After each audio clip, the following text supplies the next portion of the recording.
They said no child should be able to think like that. Not in the 1800s.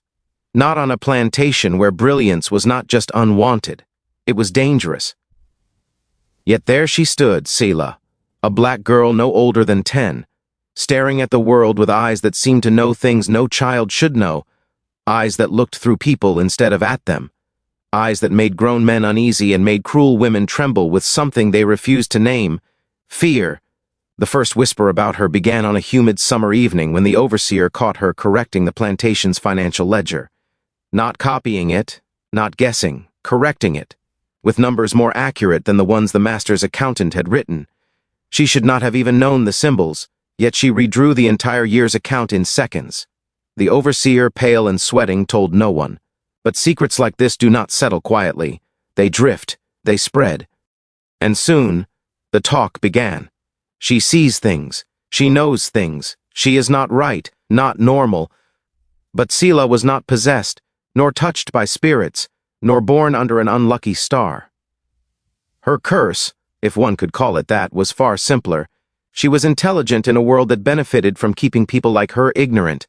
Her intelligence grew like wildfire, unpredictable, uncontrollable, unstoppable. She could recall every word spoken to her. Even years later, she understood patterns the same way others recognized faces. If someone tore a page from a book, Selah could rewrite it from memory. If she saw a map once, she could redraw every river, every tree line, every uneven road. And when the plantation doctor visited one afternoon, flipping through his thick medical book, Selah glanced at the pages only once and repeated them word for word. The doctor's hands shook so violently he dropped his spectacles. "That is not human," he whispered. The mistress fainted. The slaves began praying. The master began plotting. Because if this girl could read, calculate, analyze, and understand at a level neither enslaved nor free people could imagine, then she represented something far more dangerous than rebellion. She represented power. A child like Selah could disrupt order. She could outwit overseers. She could help others escape. She could understand contracts and break economic systems built on deception. She was a threat simply by existing. Word traveled faster than horses could gallop, first to the neighboring plantations, then to Charleston, then to the wealthy men of science and letters, men who believed the mind of a black child should be small, limited, inferior. Yet here she was, disproving centuries of their theories simply by opening her mouth. By the time Selah turned 12, rumors had twisted into legend. Some claimed she could predict storms hours before clouds formed. Some said she could feel the earth move minutes before an earthquake trembled through Charleston. Some believed she remembered things from before she was born. Selah herself said nothing. She simply watched, calculated, remembered. But the louder the whispers grew, the more dangerous her existence became. Plantation owners began discussing whether she should be sold for study. A minister from town demanded she undergo an examination of the spirit, the polite term for an exorcism. A physician wrote a letter proposing she be taken north to be inspected like some rare specimen. The master saw opportunity. The mistress saw danger. The slaves saw salvation. Science saw a mystery. And Selah saw what none of them could, the storm that was coming for her. Because knowledge is power. And in 19th century America, power in the hands of a black girl was the most terrifying thing imaginable.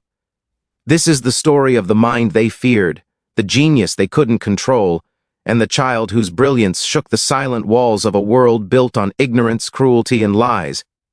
This is the story of Selah, the girl science could not explain. From the moment Selah could walk, the adults around her sensed something quietly unusual about the child. Something that didn't belong to the time, the land, or the society into which she had been born. Most children on the plantation learned to survive by silence, by obedience, by shrinking themselves so small that cruelty might overlook them. Selah did the opposite, not through arrogance, not through rebellion, but through a sense of awareness far beyond her years, as if her mind lived several steps ahead of anyone in the room. Her observations were small at first, almost harmless. She knew when someone was lying long before the lie was spoken. She sensed when the weather would turn. She understood the overseer's routines with such precision that she could predict his movements down to the minute. But it wasn't until she was 6 years old that the true extent of her genius became undeniable. One evening, as the slaves prepared rations for the week, the cook complained that there would not be enough flour to last until Sunday. Selah, sitting in the corner weaving corn husk dolls, announced calmly, "You have enough for 6 days, but not 7. She said it swiftly, without looking up, in a tone that seemed more like stating a fact than offering advice. The cook frowned, confused. She had not measured anything yet. But when she checked the barrels, the flour indeed matched the girl's calculation exactly. Enough for 6 days' worth of bread, but no more. The cook was shaken. She assumed Selah had been watching closely, or perhaps overheard something. The child, however, never went near the storage room, and could not have known how much flour had been milled the previous week. It was the first moment someone truly recognized that Selah's mind worked differently, operating on a level that required no measurements, no formulas, no training, just pure instinctive intelligence. As she grew, her abilities expanded like an untamed wildfire. When the master's accountant visited to calculate the annual harvest numbers, Selah watched him from a distance. The man scribbled figures, frowned at his own handwriting, and crossed things out repeatedly. Selah walked to the table, glanced at the ledgers once, and recited the correct totals without hesitation. She even corrected 2 of his mistakes, errors he had not realized he'd made.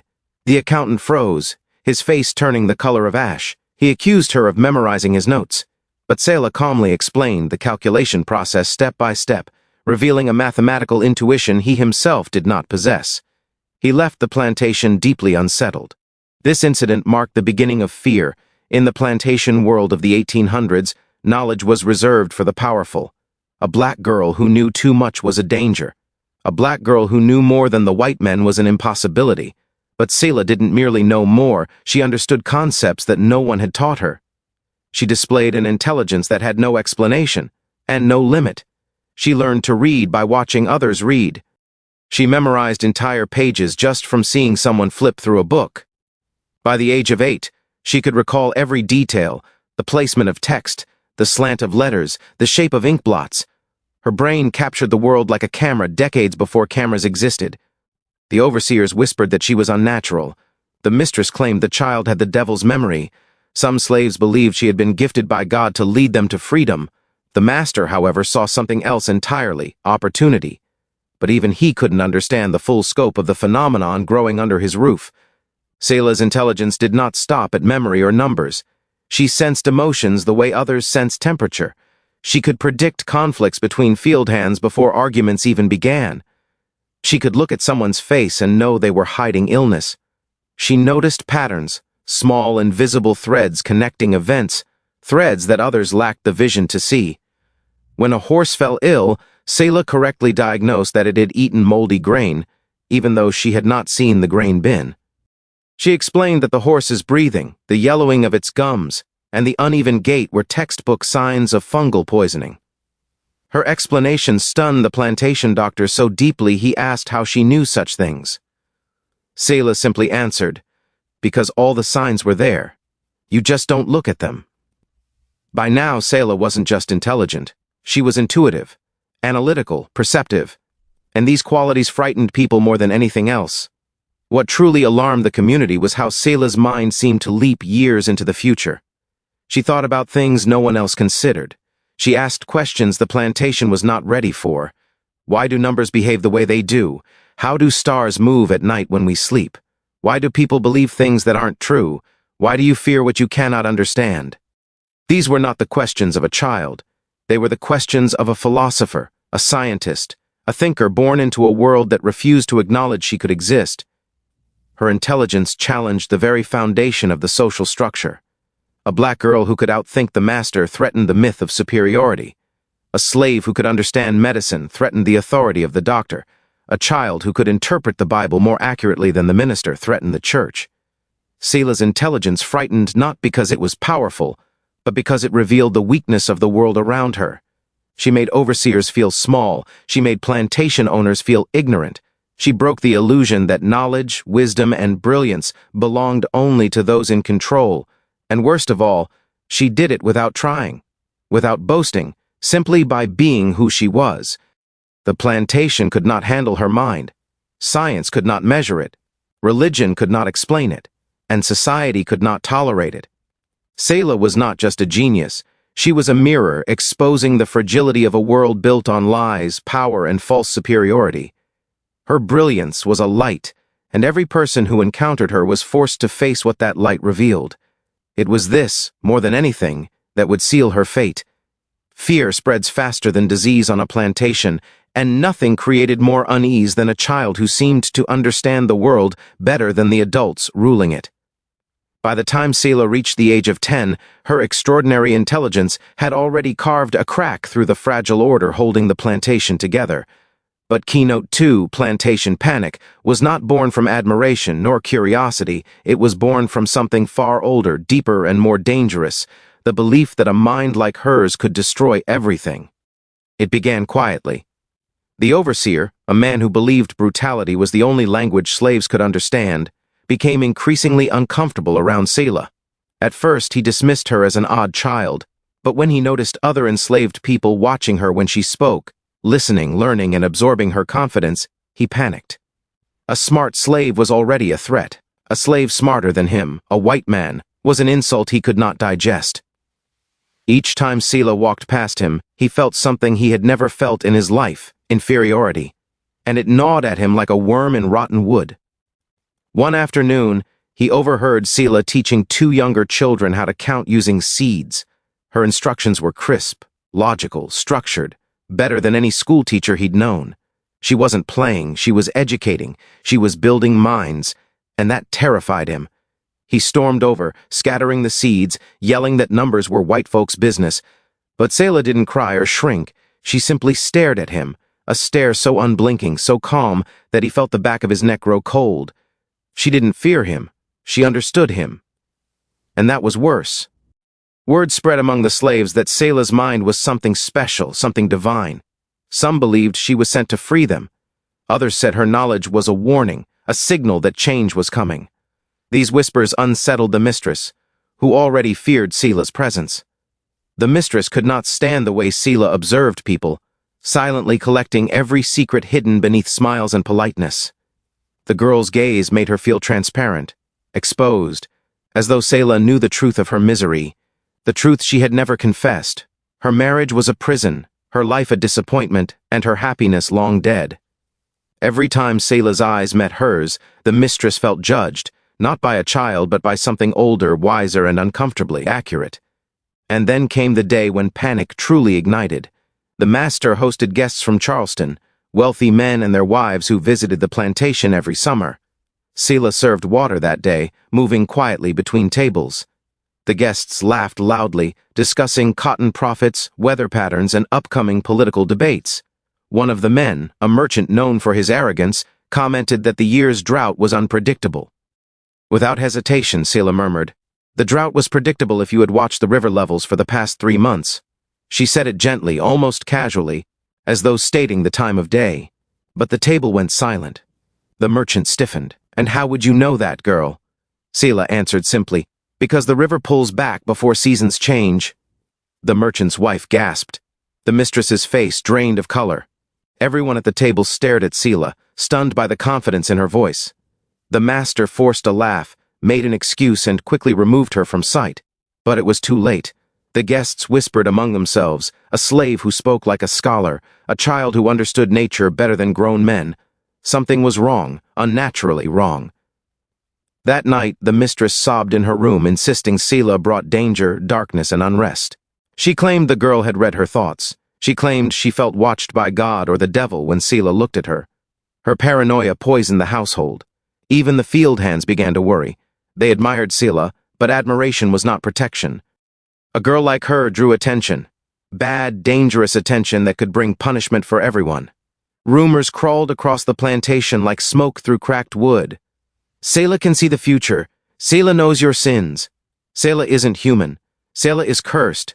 And the more unsettled people became, the more they projected their fears onto her. Her intelligence became a threat not because of what it could do, but because of what it revealed, how fragile, ignorant, and vulnerable the adults controlling her world truly were. Plantation society depended on one belief, that slaves were inferior. Selah shattered that belief simply by existing.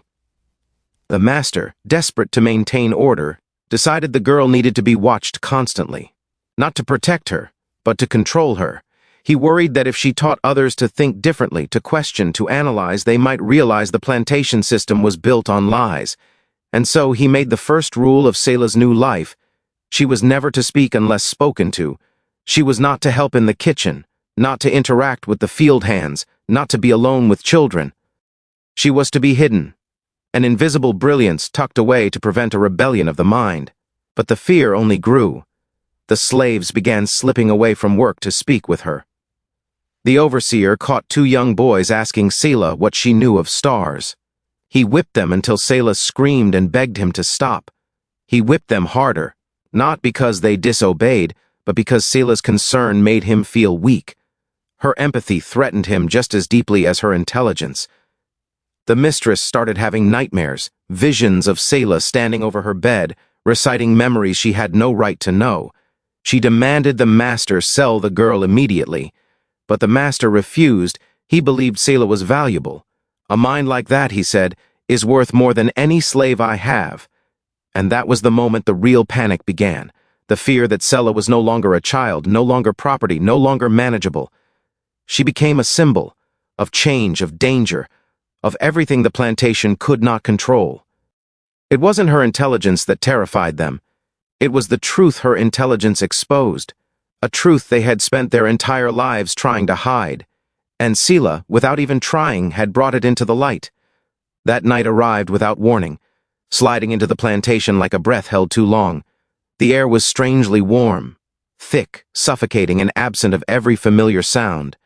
No insects hummed, no wind stirred the grass, and no animal dared make a noise.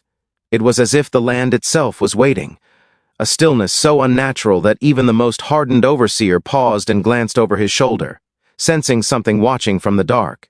But only she, the mistress, understood what this silence meant. For years she had pressed her secret deep beneath polished manners and cold authority, burying it under cruelty, money, and fear. Tonight, that secret began to rise. The first sign was the plantation bell, which never rang at dusk. The overseer insisted he had rung it, yet no one heard a single chime. The dinner fires glowed weakly but produced no smoke. Tools were left abandoned, in the fields. Something unheard of among the slaves unless interrupted by terror or revelation. The great house itself felt hollow, as though every wall was listening. The mistress drifted room to room with a calmness too calculated to be natural. Her steps were slow, her breaths controlled, but inside her chest, something hammered like a fist demanding freedom. She had felt it all day, a pressure building, a truth stirring beneath the weight of the lies she had layered over it for years. And now, as the plantation sank into a silence thick enough to choke on, she knew her time was running out. In the slave cabins, whispers curled through the shadows. No one dared speak too loudly, but they all sensed the same truth. Tonight was not like any night before it. Rumors that had floated like smoke for years were now solidifying, taking shape. They spoke of betrayals older than most living slaves, of a night long ago when the mistress crossed a line she pretended never existed. They spoke of a sin she had buried so deep that she thought it would die under the soil. But sins, like bones, have a way of resurfacing. Animals felt it too, the horses pacing nervously in their stalls, the hounds whining and refusing to bark, the chickens silent and unmoving.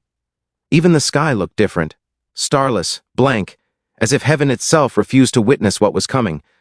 It was not a ghost they feared, not a curse. It was the quiet that comes before truth tears through everything. The mistress retreated to her room and opened a drawer she hadn't touched in years. Inside was a single folded letter with a name written across it, the name of the one person who could destroy everything. She traced it with trembling fingers. The memory of that night flooded her, her weakness, her desire, the consequences she hid behind cruelty so sharp it left scars on everyone who crossed her path. That letter was the one mistake she never destroyed, a reminder of the person she had once been and the person she became to hide it. Downstairs, the old grandfather clock stopped ticking. No one touched it, no one broke it, it simply stopped. The silence that followed felt like a sentence passed. Outside, the overseer walked the perimeter, unease crawling across his skin. He had overseen countless nights, but never one like this. The land seemed to be holding its breath. Even the shadows looked deeper, heavier, as if filled with something unspoken. He whispered to himself, a prayer or a warning. He wasn't sure which. In the slave cabin nearest the fields, an elderly woman murmured, "When the land goes quiet, it means it remembers." And the land remembered everything, every stolen life, every lash, every child taken, every body buried under moonlight. It remembered the mistress's sin most of all. And tonight, it had decided to give that memory back. Close to midnight, a gentle knock came at the back door of the great house, the kind of knock that froze her bones. Soft, familiar, impossible, she knew that sound. She had heard it years ago on a night she spent the rest of her life trying to erase. Her heart thrashed as she moved toward the door. Her hand trembled as she reached for the knob. When she opened it, the world seemed to tilt. There he stood. A face shaped by years but unmistakable. Eyes that mirrored her own sin. Shoulders carrying a resemblance she could never deny. He looked at her not with anger, not with longing, but with the truth she had buried like a corpse. A truth that had finally come home. The plantation inhaled at once. Every wall, every tree, every silent witness seemed to tremble with the weight of what had just risen from the past, and for the first time in her life, she felt something she could not hide beneath cruelty or wealth. She felt fear. The night the plantation fell silent was never about a storm or a spirit. It was the moment her lies learned to walk, and came back for her. The nights on the plantation had always followed a predictable rhythm. Crickets humming, frogs croaking in the marsh, the wind brushing the cane fields in long breaths. But the night her secret began to unravel was nothing like the others. It was as if nature itself paused, listening, and in that eerie stillness, something slipped through the cracks of her carefully built facade. The young girl, the one the mistress believed would never question anything, had found something she was never supposed to see. It began with a single folded paper buried inside an old chest, hidden under layers of cloth and forgotten jewelry. But secrets do not stay sleeping simply because someone wishes them to. They rise exactly when fear is strongest. The girl had opened the paper out of curiosity, expecting a list, a recipe, a household instruction. Nothing dangerous, nothing meaningful. Instead, she found a name she recognized, written in a hand too elegant and too familiar. Her heart had skipped. She read it again. This was no ordinary name. It belonged to a man who once worked in the very kitchen where she now stood. A man whispered about, feared, and strangely protected by silence. And beside the name was a date, 20 years earlier, a date that matched the rumors that lingered like ghosts around the estate. She did not know the full meaning of what she held, but she knew it was wrong. She knew it was dangerous, and she knew the mistress had kept it hidden for a reason that smelled of guilt. When she looked up, she saw the mistress standing in the doorway, watching her with eyes that had shed all softness. For a heartbeat, neither spoke. The paper fluttered slightly in the girl's trembling fingers. The mistress's breath hitched, not from fear of the girl, but from fear of what the girl now knew. In those seconds, the walls between them collapsed. It was no longer mistress and servant, it was woman and witness. The girl tried to speak, but the words tangled. She wasn't sure if she had done something terribly wrong, or stumbled upon something she had every right to find. All she could manage was a soft apology, but apologies cannot erase knowledge. The mistress stepped closer, her face tightening in a way that revealed everything, the fear of exposure, the memory of a past she had tried to suffocate, and the recognition that her power meant nothing if the truth slipped through even one small crack. But the girl's innocence, her youth, her honesty, did something unexpected. It stopped the mistress from reacting with cruelty. Instead of rage, a different emotion flickered through her. Shame. She reached for the paper slowly, not snatching, not scolding, but accepting it as if it were a verdict. The girl saw her hands tremble.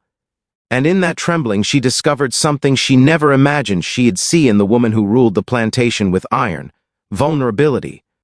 The mistress could have thrown the girl out, punished her, silenced her.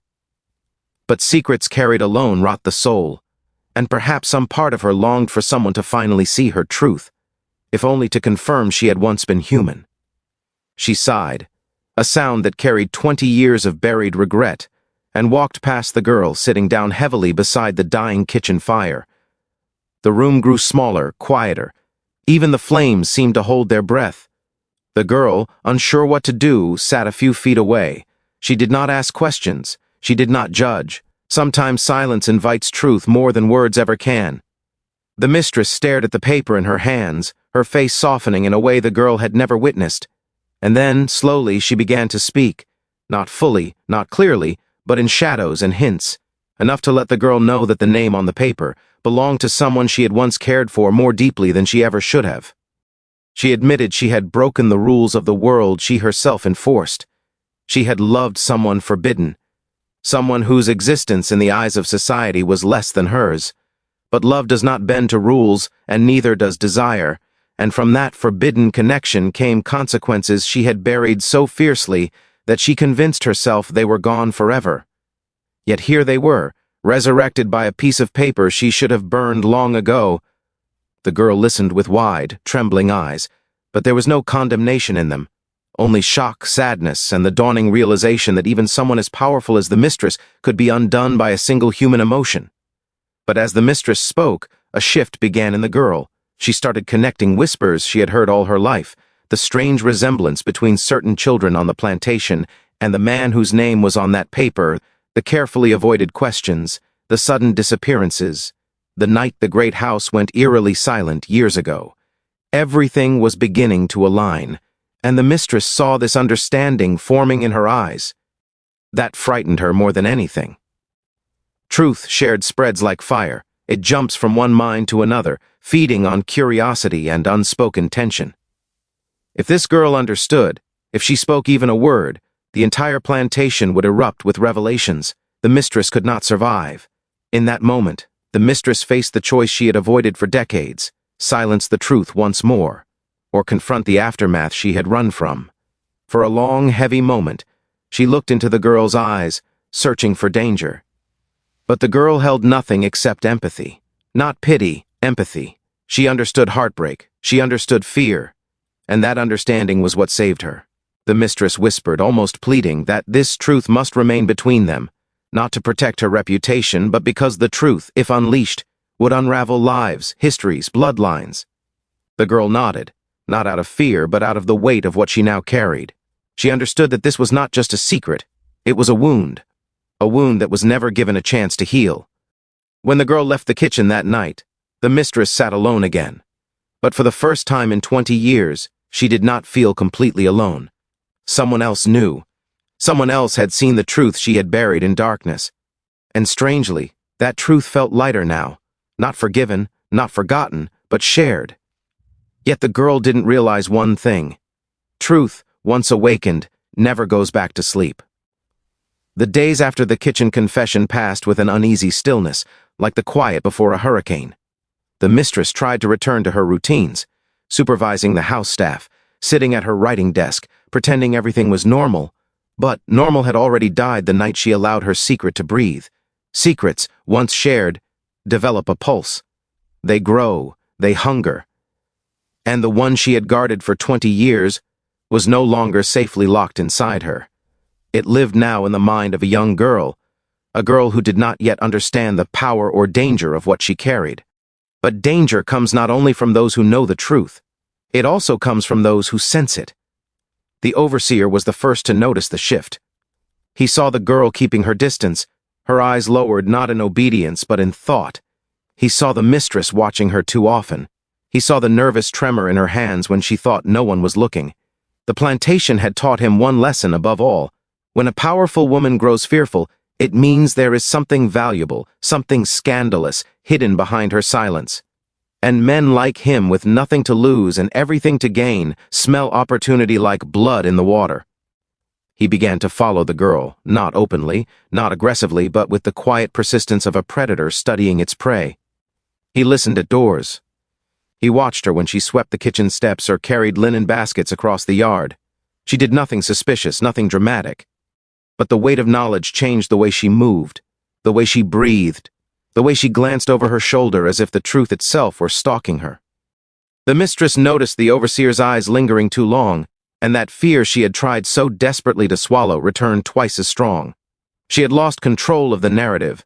The secret was slipping, floating through the air like smoke, and even if no one could see the flame yet, they sensed the heat.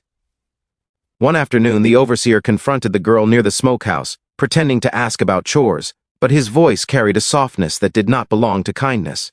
It belonged to suspicion. He asked questions that were not questions. "Has the missus been speaking to you lately? You two seem close these days. You been learning something. Something you ain't supposed to." The girl froze, her heart pounding so violently she thought he could hear it. She tried to answer, but her words wavered with fear. The overseer did not need truth, only confirmation that something existed, and her trembling was all the confirmation he needed. That evening, he knocked on the mistress's door without being invited. She opened it with a forced smile, but the moment she saw his expression, the smile died. He stepped inside without permission, shutting the door behind him. The mistress knew instantly he had discovered something. Not everything, not the full story, but enough to weaponize. He asked her directly, his voice thick with threat disguised as concern. He suggested that maybe the girl knew too much, suggested that maybe something unpleasant had happened years ago, suggested that he could help her manage the situation if she provided something in return. The meaning was clear: blackmail. The mistress's stomach twisted. She had survived 2 decades by keeping her guilt invisible, but now a man who saw women as objects and slaves as tools held a shadow of her truth in his hands. She wanted to scream, to cry, to confess everything just to free herself, but she could not. Power, in her world, was the only thing that protected her from ruin. She tried to deny everything, but her voice shook. The overseer smiled, not with joy but with confidence. He knew he had her trapped. As he leaned closer, promising silence for a price, the mistress felt something she had not felt since her youth: helplessness. But something else happened next, something even the overseer did not expect. The girl, who had returned to bring fresh linens, walked in on the scene. She froze, seeing the overseeing looming over the mistress, his tone dripping with threats disguised as charm. She did not understand every word, but she understood fear, she understood power, and she understood danger. The overseer glanced at her with a smirk, as though she were already part of the bargain. That glance said everything. He intended to use the girl, not just the secret. The mistress saw this too. And in that instant, the shame that had haunted her transformed into something fiercer, something more protective than rational: anger, not for herself, but for the girl who had inadvertently stepped into her storm. For 20 years, she had been paralyzed by guilt. But guilt is a strange thing. When confronted with a threat to someone innocent, it can harden into courage. She told the overseer to leave, not politely, not cautiously, commandingly. He laughed. Then he stepped toward the girl. The mistress snapped. Her voice cracked like a whip, shaking the walls, ordering him out with a ferocity that shocked even her. The overseer stared at her, stunned. He saw something he never expected from the woman he thought he owned through blackmail: defiance, power, a refusal to be controlled. For a brief moment he hesitated. Then he left, but not defeated, only postponed. The girl, trembling, watched the mistress collapse into a chair, her face drained of color. For minutes neither spoke. The danger was no longer hidden. It walked the plantation now, breathing, plotting. The mistress knew they were running out of time. The truth she had buried had now become a weapon, one others would use, twist, or corrupt. The girl tried to comfort her, placing a trembling hand on her arm. The mistress looked at the girl, really looked, and realized something horrifying. The overseer was not the only one who would come after her secret. Others would sense it, others would try to uncover it, and if the secret surfaced, it would not only destroy the mistress, it would destroy the girl too. The past she had buried was no longer a memory. It was now a threat, a living danger, a force rising from the grave she had tried to keep it in, and it was coming for both of them. The night after the overseer's confrontation, the plantation felt different, too quiet, too watchful, as if the air itself were holding its breath. Every footstep echoed a little longer. Every creak of the old wood sent a ripple of unease through the house. The girl felt it first, that strange tightening in her chest that told her something was changing around her, something she couldn't name but could sense like a cold shadow brushing past her skin. The mistress felt it too. She barely slept, drifting in and out of shallow dreams filled with the man whose memory she had tried to bury, and the overseer who now threatened to drag that memory into daylight. Every time she closed her eyes, she saw the folded paper, the handwriting, the man's face, the nights she had spent convincing herself that what happened could be locked in the past. But the past had come alive again. and it was moving toward her with purpose. By morning, she made a decision she had avoided for years. The girl could no longer remain in the dark, not fully, not halfway, not with danger tightening around them like a noose. If the overseer suspected anything, even the smallest hint, then the girl needed to understand what she was truly caught in. Innocence was no protection against a man like him. Knowledge, at least, gave her a chance to survive. So the mistress called the girl into her private sewing room, a space she rarely shared with anyone. The walls were covered with fabrics from Charleston and Savannah, colors she once adored but now seemed too bright, too cheerful against the heaviness in her chest. The girl stepped inside with hesitant steps, clutching the edge of her apron, knowing something important, perhaps terrible, was coming. The mistress did not know where to begin. How do you explain to a child that the past you carry is not just a memory but a sin? How do you speak a truth that can destroy both of you? Words felt too small, too fragile. But she forced herself to start, her voice low and uneven. She told the girl that long before she was born, before the current overseer, before half the slaves working the fields, there had been a man, one who worked in the stables, quiet, strong, thoughtful. A man she should never have looked at, much less loved. She described the loneliness she felt in a marriage that had hardened her heart long before she ever realized it. She spoke of nights filled with silence, days with no tenderness, a life built on appearances instead of affection. She explained how, in her isolation, she found comfort where she should have found discipline. The girl listened, breathless, as the mistress confessed to something forbidden, something that could destroy her reputation, her home, her life. But even more shocking were the consequences that followed. The mistress revealed that the man had been punished, not because the truth was discovered, but because another man grew jealous, suspicious, and hungry for control. To protect her, the master had him removed from the plantation. Removed, she whispered, in a way that made the girl's stomach twist. The girl understood without needing the details he had been killed. But the story did not end there. What the mistress said next chilled the room. She had been pregnant. For a moment, the girl's mind froze. The mistress's eyes shimmered with a grief that had been stored away for 2 decades. She explained how she miscarried quietly, secretly, with only one trusted midwife aware of the truth. She spoke of the guilt that had crushed her then, the fear that someone would discover her betrayal, and the overwhelming shame that followed. But the cruelest part, she whispered, was not the loss of the child. It was the punishment she watched unfold afterward. Slaves punished for crimes they did not commit.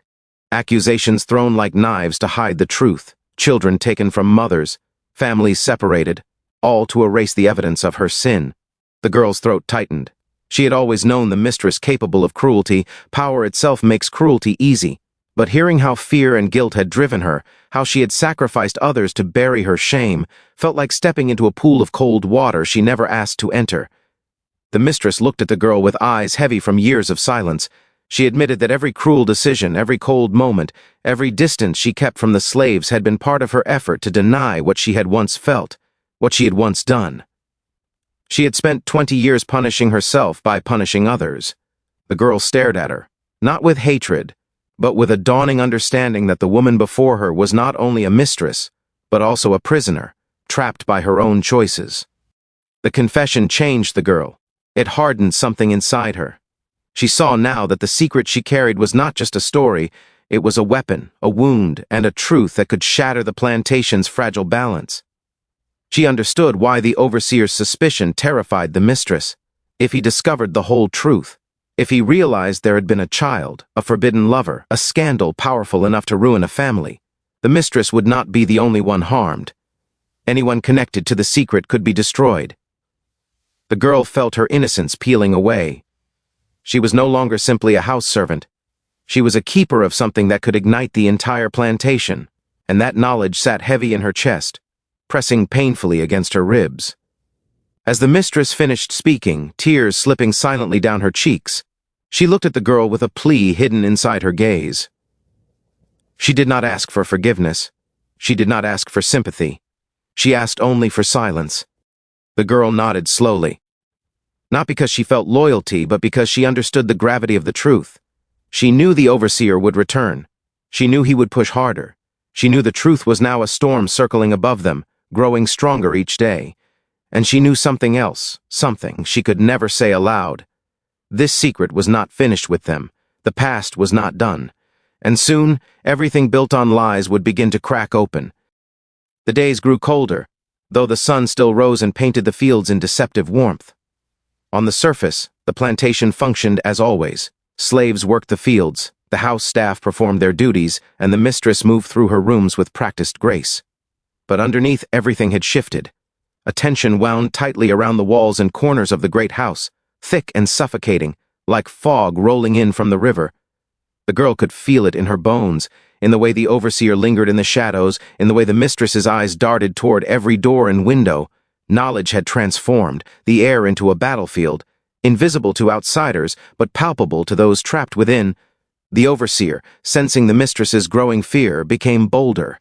He prowled the house with an almost imperceptible menace, asking innocuous questions that carried sharp edges. "Did the young girl hear anything yesterday?" he would ask the servants, smiling as though the inquiry were innocent. But everyone knew better. Words were never innocent on this plantation. He sought patterns, slips, anything to confirm the suspicions he had long nurtured. The girl, now painfully aware of her role, learned to speak sparingly, to remain calm under scrutiny, to hide understanding behind obedient gestures. Every glance she exchanged with the mistress was loaded with unspoken communication, a secret language forged in fear and survival. The mistress, meanwhile, wrestled with her own desperation. She knew the overseer's interest in the girl would not fade. Each day that passed increased the risk that the secret she had buried for decades would be unearthed. The fear of exposure had evolved into something sharper, a living, breathing entity stalking the edges of her consciousness. She found herself double-checking letters, scrutinizing deliveries, observing the servants' routines for signs of curiosity. Every familiar face carried a potential threat. The walls themselves seemed to whisper, a constant reminder that even the most carefully controlled life could unravel in a single, careless moment. One evening, as the sun bled red into the sky, the girl and the mistress were alone in the sewing room. The fire had burned low, casting long shadows that twisted across the floor like dark fingers. The mistress leaned over her work, but her mind was elsewhere. She spoke softly, recounting details she had never shared before, the names of those involved, the timing of events, the subtle manipulations she had employed to protect herself and maintain appearances. She emphasized the careful balance of secrecy, the delicate equilibrium that kept her power intact. Every word was measured, deliberate, meant to teach as much as to confess. The girl listened with unwavering attention. She was no longer simply a child absorbing adult words. She was a mind shaping strategies, calculating risks, and imagining possible outcomes. The truth she now held had transformed her into a sentinel, a guardian of secrets that could topple lives. She understood that silence was not passive. It was an act of courage, an exercise in survival. She realized that she had become a participant in the mistress's web, not merely an observer, and that the stakes had never been higher. That night, a storm gathered on the horizon. The wind rattled the shutters, and distant thunder echoed across the fields. The slaves sensed the change, muttering prayers beneath their breaths, their eyes scanning the horizon as if they could see what the wind carried. The mistress watched from the veranda, feeling the electricity in the air, knowing that the storm outside mirrored the tension within. She feared that the tempest would arrive not only in weather but in consequence, an upheaval of the fragile order she had maintained for decades. As darkness fell, the overseer made his presence felt again. He appeared near the back door, ostensibly inspecting the grounds, but his eyes betrayed his intent. He lingered, studying the house, noting the positions of windows, listening for any sound that might reveal hidden activity. The girl noticed him from her place by the hearth. Her pulse quickened. She realized that the overseer's patience was as dangerous as his ambition. He would not act recklessly. He would wait for the perfect moment to exploit any slip. And the mistress knew this too, understanding that foresight and cunning were their only weapons against the inevitability of discovery. Inside, the fire flickered and shadows danced across the walls. The mistress moved quietly, gathering letters, accounts, and papers she had long used to shield her past. Every document represented a piece of the puzzle, a barrier between exposure and concealment. The girl assisted, moving silently, aware that any misstep could draw attention. The weight of their combined knowledge pressed down on them, an invisible force that dictated every movement, every glance, every breath. By midnight, the storm had arrived. Lightning split the sky, illuminating the plantation in stark, fleeting flashes. Rain battered the roof, creating a relentless rhythm that seemed to synchronize with the pounding of the mistress's heart. The wind howled through the trees, carrying with it the scent of wet earth and the tension of countless untold truths. The overseer, outside, remained vigilant, his silhouette ghostly against the storm's fury, a reminder that danger lurked even in the chaos of nature. The mistress and the girl huddled together in the sewing room, the storm outside echoing the storm within. They shared no words, only glances loaded with understanding. The knowledge they carried was more powerful than any thunderclap, more dangerous than the lightning that cleaved the sky. It demanded caution, respect, and absolute discretion.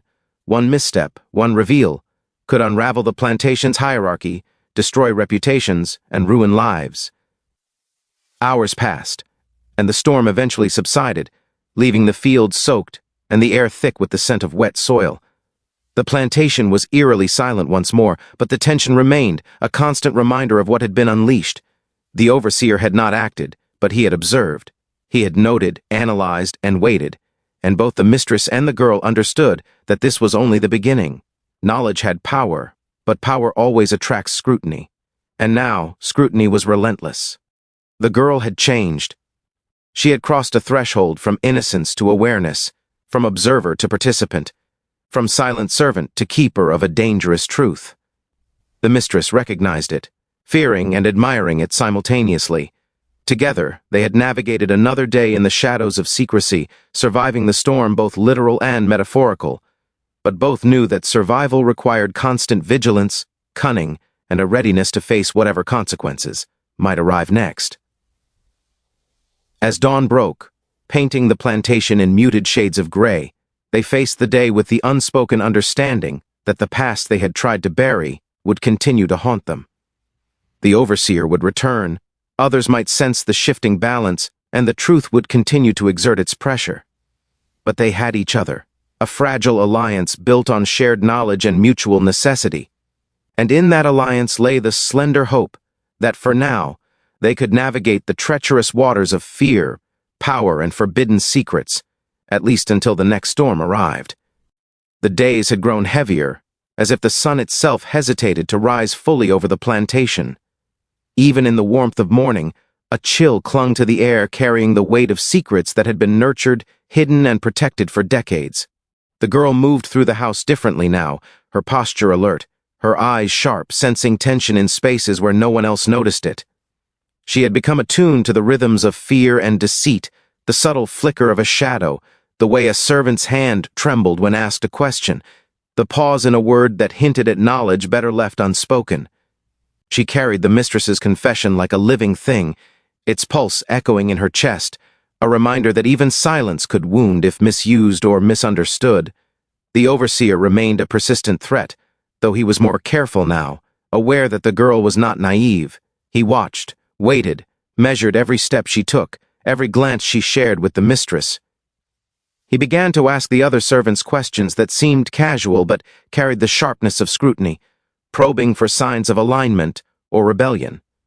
The girl observed him from the corner of her eye, calculating his intentions, anticipating the moves he might make to exploit the knowledge she now held. She understood, finally, that her awareness was both a shield and a weapon, and that the overseer's growing suspicion meant danger would arrive, sooner rather than later. The mistress, meanwhile, was haunted by a relentless dread. She had lived years believing her past could remain buried, that the sins she had hidden behind authority, cruelty, and wealth would never see the light. But the presence of the girl, coupled with the overseer's persistence, reminded her that secrecy is never permanent. The past waits patiently, gathering strength, until it is powerful enough to demand reckoning. Every day that passed without exposure was a borrowed reprieve, and she felt the weight of it pressing down with increasing intensity. She double-checked records, letters, and ledgers, scanning for inconsistencies or signs of discovery, yet she knew that vigilance alone could not guarantee safety. Knowledge, once awakened, has a way of moving, spreading, asserting itself in ways the owner of the secret cannot always control. One evening, as the sky bled deep orange and red with the dying sun, the girl and the mistress found themselves alone again in the sewing room. The room, dimly lit by a single lantern, seemed smaller than usual, crowded with the invisible tension that had settled over them. The mistress moved slowly, deliberately, as she gathered papers, letters, and objects that had long been hidden in drawers and behind panels. Each item was a piece of her history, a fragment of the secrets that had shaped her life, and a reminder of the fragile line between control and exposure. The girl watched, her mind weaving together threads of understanding, realizing that the layers of deception extended far beyond the household. They touched the fields, the servants, and even the wider plantation hierarchy. The mistress paused and looked at the girl. Her eyes, usually sharp and commanding, now carried the weight of long-buried fear and grief. She spoke softly, recounting events and connections she had not shared before. The nights when choices were made to conceal truth, the manipulations employed to protect her status, the compromises that harmed others to ensure her own survival. She described the impact of those choices on the lives of slaves, servants, and family, speaking in a tone that blended confession with instruction. Each word seemed heavy with inevitability, a testament to the cost of hiding such a powerful secret for so long. The girl absorbed every detail. She understood that she now occupied a space between innocence and knowledge, a place of power and responsibility she had never anticipated. The mistress relied on her to hold what she could not, to interpret subtle cues, to anticipate threats before they became actions. And yet, the girl knew that knowledge alone was not enough. Vigilance, strategy, and courage would be required if they were to survive the scrutiny of the overseer, the suspicions of the staff, and the unpredictable winds of fate that blew through the plantation. That night, the overseer approached the house again, his figure a dark silhouette against the fading moonlight. He moved with patience and precision, aware that his presence needed to be subtle, yet undeniable. He stopped at points where he could observe the windows, noting the flickering of lights, the patterns of movement within. He had become a predator of knowledge, seeking out gaps and weaknesses, exploiting any lapse in control. And the girl, watching silently from the shadows, realized that he was no longer simply a threat to the mistress. He was a threat to the balance of secrecy that now defined their lives. The storm came slowly, not in thunder or lightning, but in the tension that coiled tighter with each hour. The overseer's investigations, the mistress's fears, and the girl's awareness created a web that entangled everyone in the household. Servants whispered to one another in careful tones, aware that even a glance or a misinterpreted word could bring suspicion. Every movement, every spoken word, carried weight and consequence. And the girl, increasingly aware of her own position, understood the stakes. A single misstep could unravel decades of carefully maintained control and expose truths that could destroy lives. Inside the sewing room, the mistress and the girl worked together, their tasks simple on the surface, arranging papers, checking ledgers, maintaining appearances, but layered with hidden meaning. Each gesture was precise, each action calculated. The mistress taught the girl to recognize subtle indicators of danger, a foot tapping too long, a hand lingering on a door, a voice softening when it should have been firm. The girl learned that survival depended not only on knowing the truth, but also on interpreting the intentions of others, predicting threats, and navigating the delicate balance between visibility and invisibility. By midnight, the plantation lay under a heavy, oppressive quiet. The overseer had retreated for the time being, but the tension lingered like smoke, infiltrating every room, every corridor, every shadow. The girl sat near the fire, replaying the events of the day in her mind, analyzing possibilities, predicting moves, and contemplating the inevitable confrontation between knowledge and ambition. She realized that the secret she carried had transformed her existence. She was no longer merely a participant in the household hierarchy. She was a guardian of truth, a sentinel of danger, and a witness to the power of revelation. The mistress, exhausted yet vigilant, watched the girl with a mixture of fear and admiration. She understood that this child, once naive and obedient, had grown into a keeper of secrets with a mind sharper than any servant's she had known. She realized that the very knowledge she had tried to bury could now serve as their defense if wielded with caution and strategy. And yet, she could not ignore the danger. The overseer, patient and calculating, would not relent. He would continue to probe, to watch, to exploit any slip, and the consequences of exposure could be catastrophic.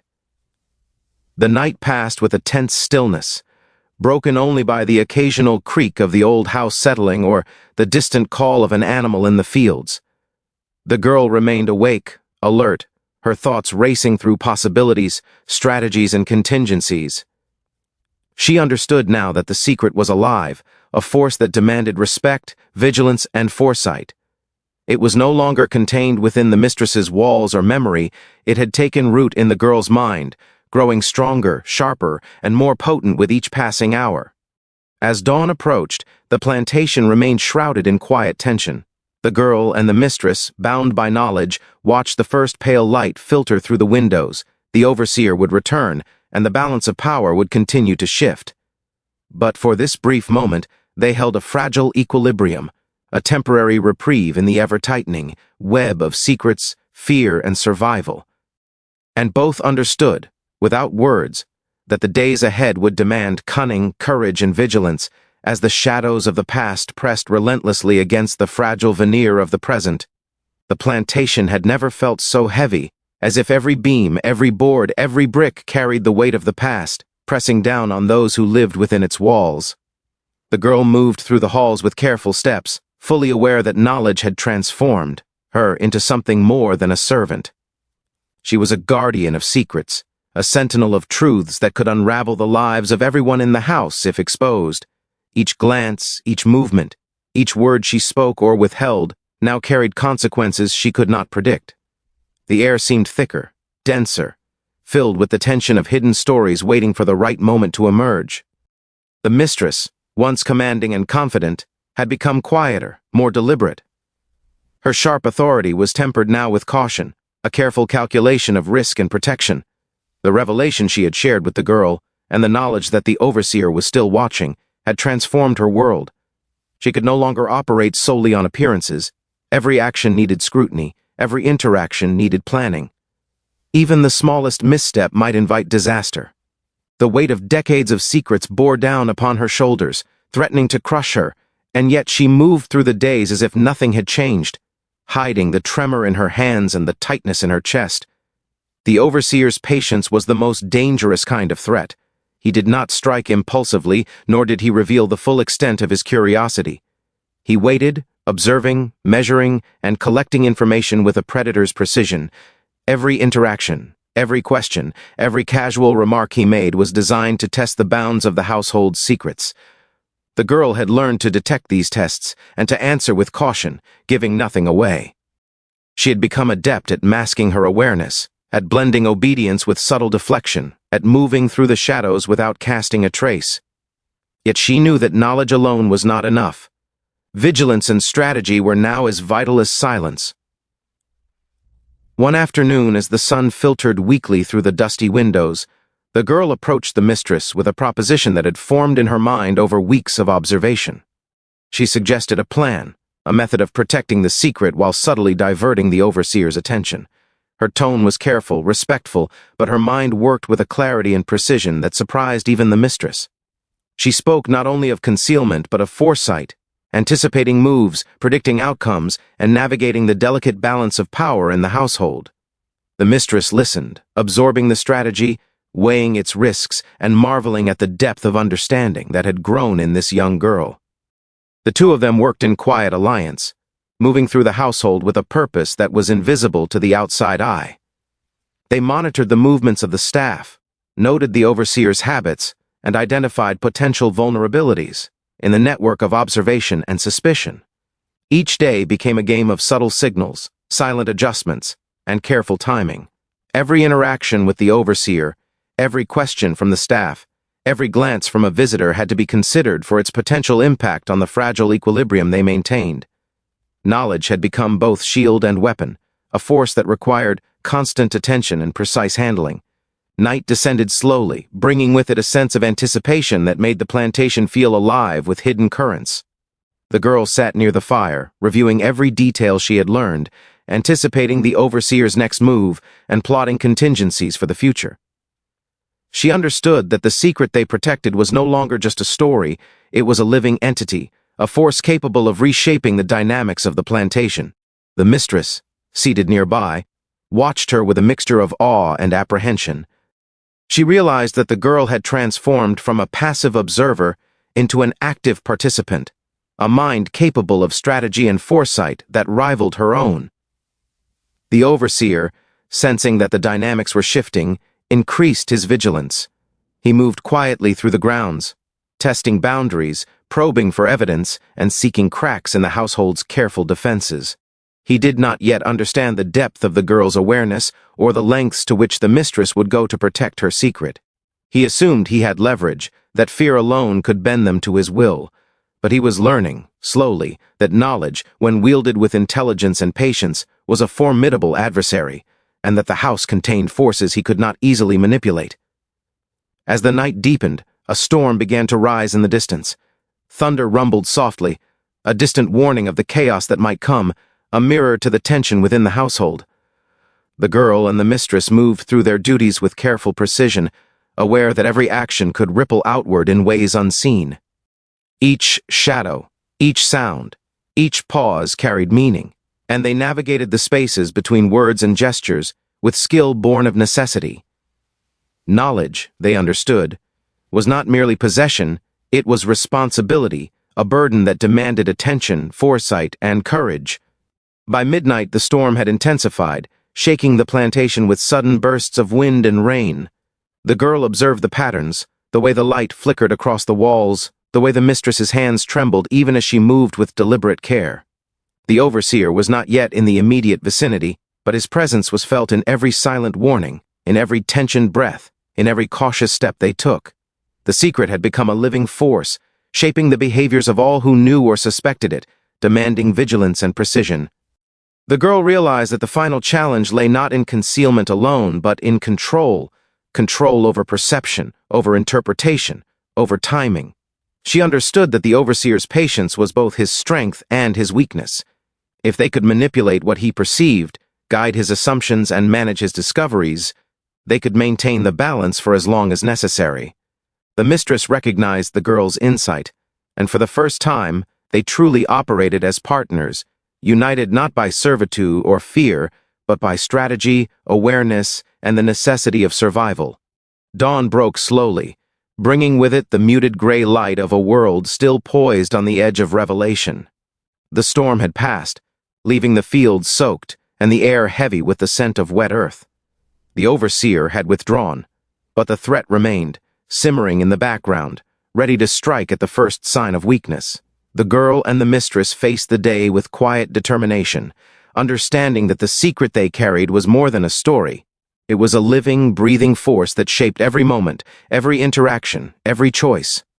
And as they moved through the plantation, observing, calculating, surviving, they both understood that knowledge had become their weapon, their shield, and their burden. The past, once buried, was alive again, asserting itself in subtle, unrelenting ways. But together, they had learned to navigate its dangers, anticipate its movements, and protect themselves and each other.